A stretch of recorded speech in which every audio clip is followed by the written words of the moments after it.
I didn't have to do much. U.S. ace Noah Lyles on successful World Championships campaign.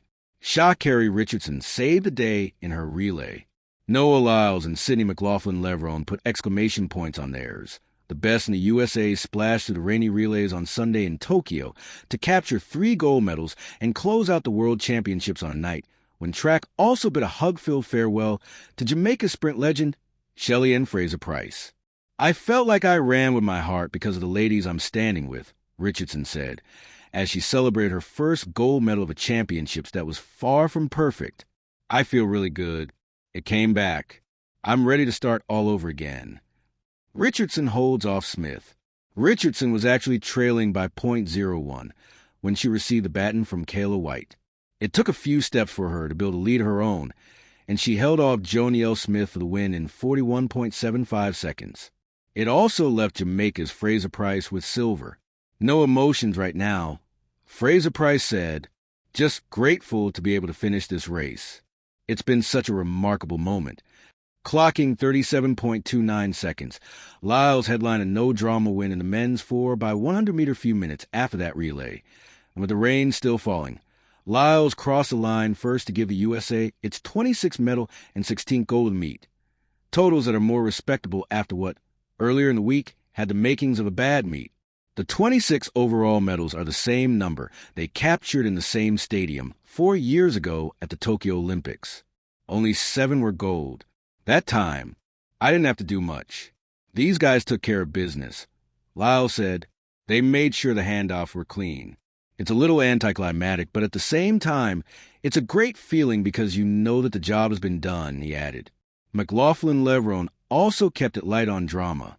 She inherited a huge lead in the 4x400 from Aaliyah Butler and opened it wider from there. The Americans finished in the championship's record 3 minutes 16.61 seconds for a 2.64-second win over Jamaica.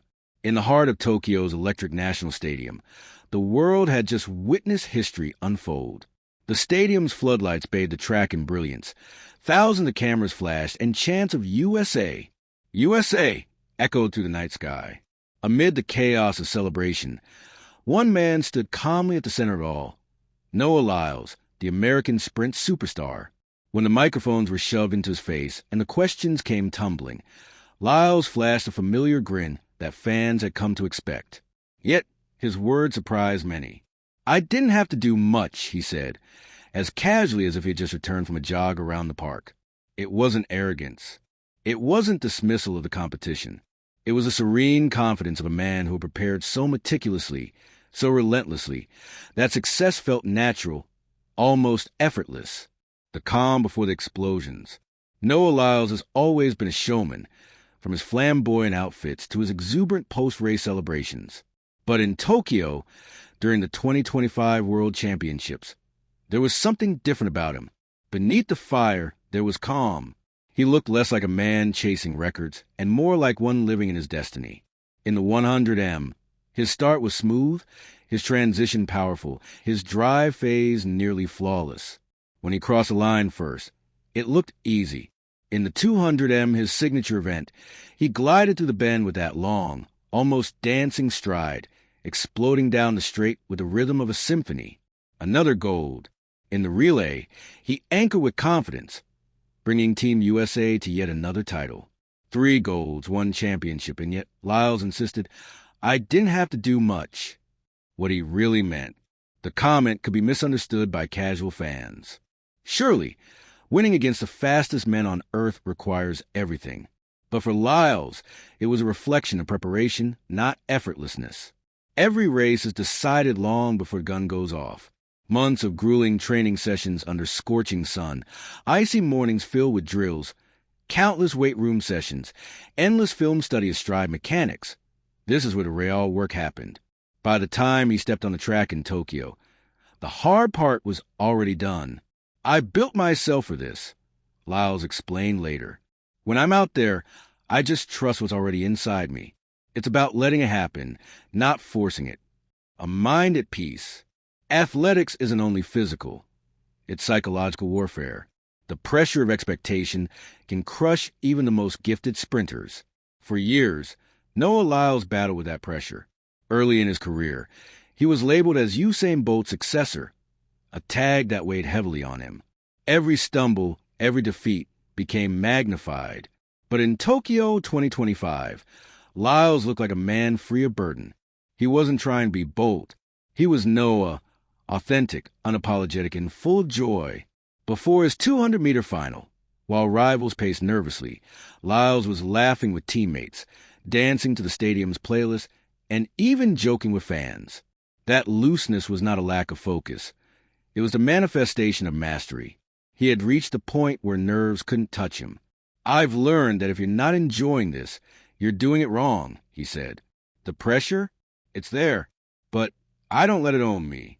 I smile, I run, I win." The competitors he left behind. Tokyo's World Championships brought together a new wave of sprinting talent. Letzel Tebogo of Botswana, young and fearless. Gout of Australia, lightning fast at just 20. Andre de Grasse, the Canadian veteran, still hungry for medals. Each carried a nation's hope. Each believed they could topple the American giant. But when the gun fired, they all found themselves chasing shadows. Lyles didn't just beat them. He controlled them. He dictated the pace of races, forcing his rivals into errors. Some tightened up. Others faded late. Lyles? He soared. In that sense, his remark, "I didn't have to do much," was also a nod to how his opponents made mistakes under the weight of his presence. Sometimes, greatness is not about pushing harder, but about being so composed that others unravel around you. A legacy taking shape. With every stride, Noah Lyles is crafting a legacy that grows beyond medals. He is no longer just America's top sprinter. He is track and field's global showpiece. His interviews go viral.